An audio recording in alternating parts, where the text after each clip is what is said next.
Hi, welcome to Miss Julie's Montessori Minutes. I'm Miss Julie. I'm so glad you joined me for this video today. It is spring in my toddler Montessori classroom, and with spring comes children turning 3, close to turning 3, and we start to see a more pronounced difference in the nature of boys in general and girls in general. I'm not going to cover everything that can be different, though I do love having a good parents' night about this topic. Today I just want to talk about how boys and girls nurture and love each other differently. Girls having more oxytocin, and those levels of that hormone really start to increase towards the age of 3, and oxytocin is the tend and befriend hormone.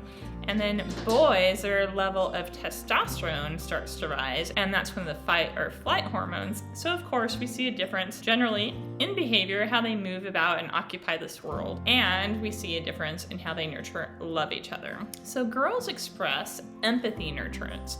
They're concerned more about the individual, about restoring the individual wellness of the person. And boys in general are concerned in toughening up people, mainly other boys, helping them be tough through rough play, and they're more concerned with getting that boy to be a part of the group, rejoin the group, be tough, be one of them, get back in the game, so to speak. And girls bond with communication more and with focused socializing, chatting, being present with each other, and boys bond and befriend each other more with this rougher play.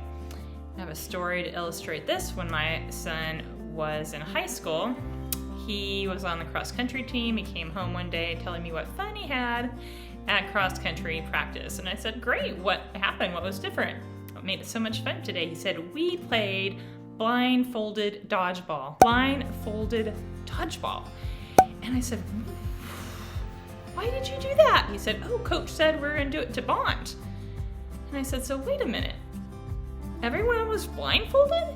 And he goes, yeah, and it was fun. He starts telling me about all the great moves and who got hit and whatever. And I said, well, wait a minute, what were the girls on the team doing during all of this? Did they play? And he went, oh, no, none of them did. And I went, yeah, I wonder why that is. I said, well, what were they doing? And he said, well, they were just watching and talking and stuff. And I was like, oh.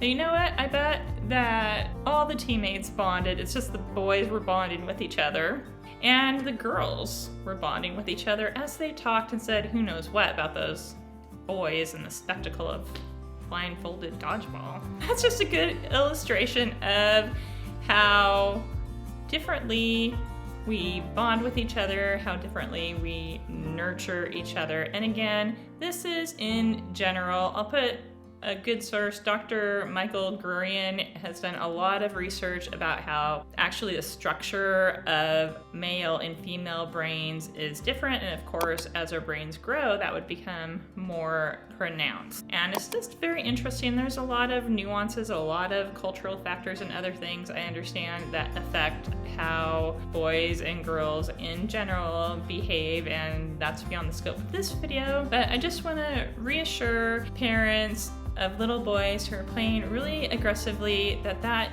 is how they're nurturing each other, and it's different than violence. Violence is something where a person is trying to damage the core of another person's being, right? It's not just about physical movement. And girls are violent just as much as boys are violent. It's just they have different ways of expressing violence too. So boys are more likely to hit, punch, kick, and girls are more likely to be violent with social manipulation, shunning people, name calling, that sort of thing. Sorry, that's kind of ending it on a sad note, but let me know your thoughts on this in the comments below. Let's keep the conversation going. All right, thanks for watching. Take care.